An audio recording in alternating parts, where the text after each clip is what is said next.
ऐसा ही एक्सप्रेशन होता रहता है ना जब ये सब चलता रहता है। पर क्यों, कैसे, कब से और ना जाने कितने सारे सवाल दिमाग में घूमते हैं। और ये सब सवाल बिल्कुल वैलिड है। क्या मास्टरबेशन वाकई जिंदगी बर्बाद कर रहा है? सिर्फ एक कंटेंट क्रिएटर होने के नाते नहीं, या सिर्फ गूगल के ज्ञान के बेसिस पे भी नहीं, बल्कि खुद एक डॉक्टर होने के नाते human physiology, biology, psychology, diseases के ऊपर मेरी एक्सटेंसिव पढ़ाई, पेशेंट हैंडल करने का एक्सपीरियंस और सबसे बड़ा आपका एक दोस्त होने के नाते आज मैं सब कुछ ब्रेक डाउन करके समझाऊंगा। मुझे पूरा यकीन है कि ऐसे आपको किसी ने कभी नहीं समझाया होगा। ये वीडियो हर बच्चे, जवान और बड़े के लिए देखना जरूरी है। आगे बढ़ने से पहले कुछ इंपॉर्टेंट डेटा सुनो। स्टडीज कहती है कि अराउंड 85 to 98% मैन ने कभी ना कभी मास्टरबेशन किया है और वुमेन का परसेंटेज भी कम नहीं है।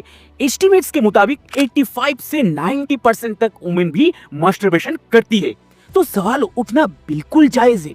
एक ऐसा एक्ट जो हर एज ग्रुप में कॉमन है, तो फिर ये कैसे जिंदगी बर्बाद कर रहा है? बचपन के वो दिन याद करो जब हमारे दिमाग में सेक्सुअल अवेयरनेस की बीज भी नहीं बोया गया था। फिर एक दिन कुछ अजीब सा महसूस हुआ। बिना किसी टीचर के, बिना किसी किताब के हमें अपने ही शरीर से कुछ सीखना शुरू किया। शायद एक दिन कुछ एक्सीडेंटल टच हुआ या किसी सीन ने कुछ जगाया। उस मोमेंट पे एक अलग ही तरंग दौड़ी पूरे शरीर में।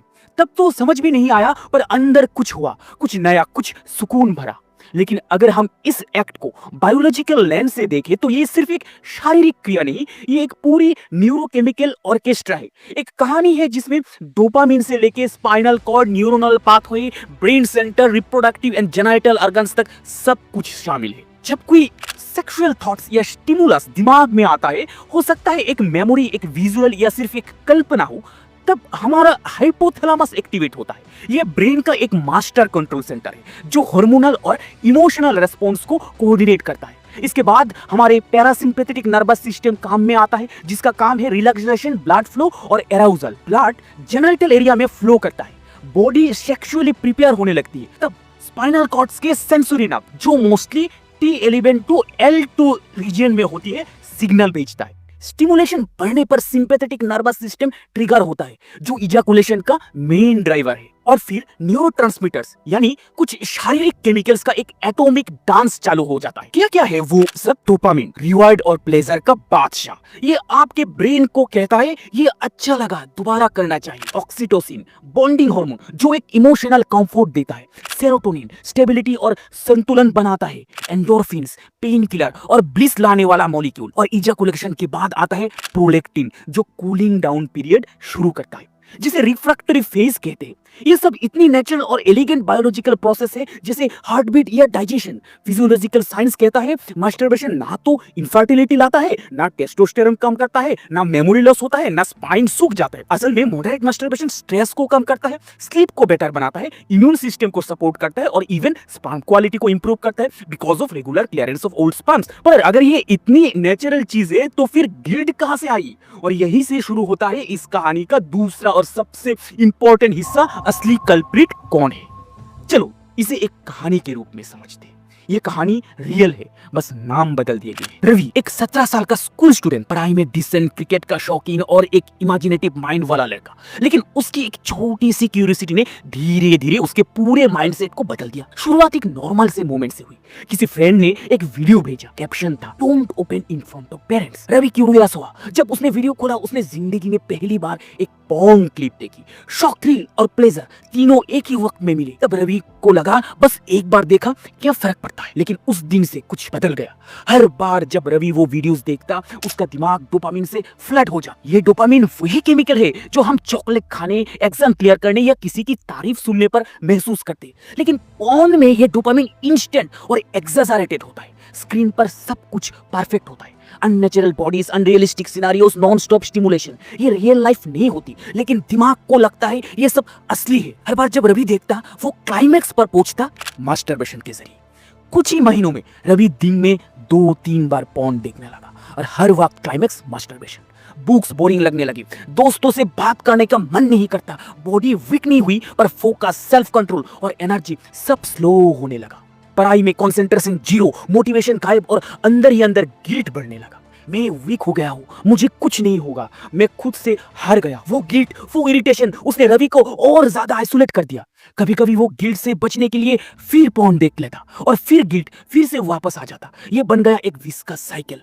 एस्केप के लिए प्लेजर, प्लेजर के बाद गिल्ट, गिल्ट के बाद फिर एस्केप। कुछ लोग इस गिल्ट को दबाने के लिए अल्कोहल, स्मोकिंग या इवन ड्रग्स तक पहुंच जाते हैं। वैसे तो as per medical science masturbation का कोई डायरेक्ट इल हेल्थ इफेक्ट नहीं होता, लेकिन जब ये हैबिट एक्सजरेटेड हो जाए, मतलब कंट्रोल से बाहर निकल जाए, तो लोकल पेनाइल एरिया पे इरिटेशन, स्किन क्रैक्स या फिर छोटी छोटी चोटों या लेशंस का रिस्क बढ़ जाता है। डायरेक्ट फिजियोलॉजिकल इफेक्ट से ज्यादा साइकोलॉजिकल या मेंटल इफेक्ट बड़ा खेल खेलता है। पोर्न एडिक्शन धीरे धीरे तुम्हारी सेक्सुअल फैंटेसीज को भी ओवर स्टिमुलेट कर देता है। फिर ऐसा होता है कि तुम बिना पोर्न देखे भी उसी टाइप की फैंटेसीज करने लगते हो, क्योंकि दिमाग में एक स्ट्रॉन्ग पैटर्न बन चुका होता है जिसे हम न्यूरोप्लास्टिसिटी कहते हैं। इस वजह से एक सिंपल फैंटेसी भी मस्टरबेशन का ट्रिगर बन जाता है और ये साइकिल बार बार रिपीट होती रहती है। तब दिमाग में कोई प्रोडक्टिव या क्रिएटिव थॉट्स आना मुश्किल हो जाता है और यही से लगता है जैसे लाइफ की ग्रोथ, प्रोग्रेस कहीं ना कहीं रुक सी गई। रवि जैसा स्टूडेंट जो 10th में 85% लाता था, अब 12th के बोर्ड्स में 65% ला पाए।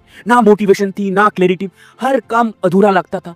सब कुछ छोड़ के बस फोन, स्क्रीन और वो एक प्लेजर सेंटर बन गया जिंदगी का। और सबसे खतरनाक बात, वो समझता था कि ये सब उसकी वजह से हो रहा है, उसने सिर्फ मास्टरबेशन को ही सिर्फ कल्प्रिट बना दिया, लेकिन असली कल्प्रिट था पोर्न का ब्रेन पे एडिक्शन इफेक्ट। क्या हुआ? ये कहानी कुछ जानी पहचानी सी लग रही है ना? मैं जानता हूँ तुम में से बहुत लोग या तुम्हारे फ्रेंड सर्कल के कई लोग इस रवि को समवेयर रिप्रेजेंट कर। पर दोस्तों, आज से टेंशन खत्म, क्योंकि मैं तुम्हें ऐसे तरीके बताऊंगा जो तुम्हारी सोच और तुम्हारा रास्ता दोनों बदल के रख देंगे। एक नई डायरेक्शन मिलेगी, एक नई क्लैरिटी, क्योंकि साइंस भी कहता है कि मस्टरबेशन या पोर्न एडिक्शन ड्रग्स, अल्कोहल जैसे बाकी डेंजरस एडिक्शन से थोड़ा अलग होता है। यहाँ डिपेंडेंसी और विड्रॉल सिम्टम्स उतने इंटेंस नहीं होते, इसीलिए इससे छुटकारा पाने का साइंटिफिकली पॉसिबल है, और वो भी इफेक्टिवली और इजीली। अब जरा सोचो, हमारी पुरानी योगिक और स्पिरिचुअल फिलोसफी जो साइंस से भी बेस्ट है, उसमें भी कहा गया है कि सेक्सुअल एनर्जी को कंट्रोल करना चाहिए। वो कहते हैं कि वीर्य यानी सीमेन एक ऊर्जा है जो ब्रह्मबोध तक ले जा सकता। तो क्या मास्टरबेशन स्पिरिचुअल ग्रोथ में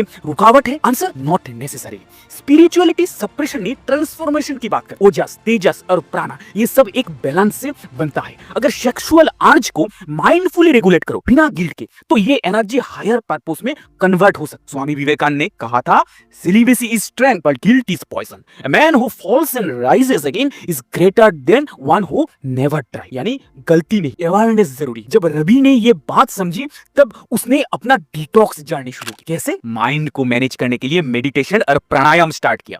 फोन से सारी एडल्ट कंटेंट्स हटा दिया, अपने स्क्रीन टाइम पे लिमिट लगाया, सुबह वर्कआउट स्टार्ट। और ये एक ऐसा पावरफुल टूल है जो तुम्हें हर मुश्किल से बाहर निकलने का रास्ता दिखाता है और एक नई ऊर्जा दे देता है। इसके बारे में और जानने के लिए ये वीडियो जरूर देखना। अपने थॉट्स को जर्नल में लिखना शुरू किया, प्रोडक्टिव बुक्स पढ़ना स्टार्ट किया और धीरे धीरे अपने आरजेस को समझना सीखा, उन्हें सप्रेस नहीं किया। जब भी कोई गलत थॉट्स आता तो किसी और एक्टिविटी में डाइवर्ट करता, जैसे फैमिली मेंबर्स के साथ बात करना, कुछ पॉजिटिव या फनी कंटेंट्स देखना या नेचर वॉक पे निकल जाना। अपनी स्लीप साइकिल को भी इंप्रूव किया। ये सब छोटी छोटी चीजें रवि की लाइफ में बड़ा चेंज लेकर आई। और इन सभी टूल्स, स्ट्रेटेजीज और उन्हें अप्लाई करने की यूनिक टेक्निक्स के बारे में तुम्हें मिलेगा डिटेल्स में कंटेंट इसी चैनल। तो सब्सक्राइब करो अभी और बेल आइकन दबाना मत भूलना। देखो दोस्त, सब कुछ एक माइंड गेम है, सब कुछ माइंडसेट और माइंड कंट्रोल पे डिपेंड कर। तुम रेडी हो ना? जब भी कोई नेगेटिव या डार्टी थॉट्स आए,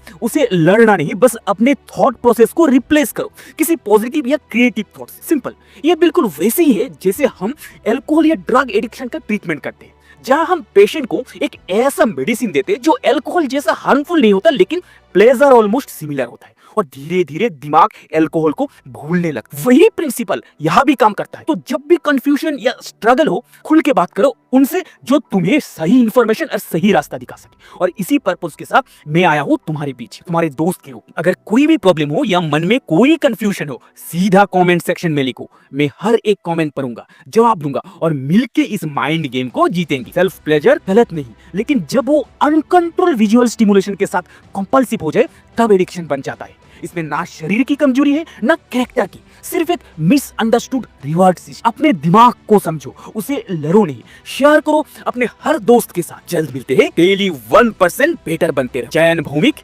साइनिंग ऑफ।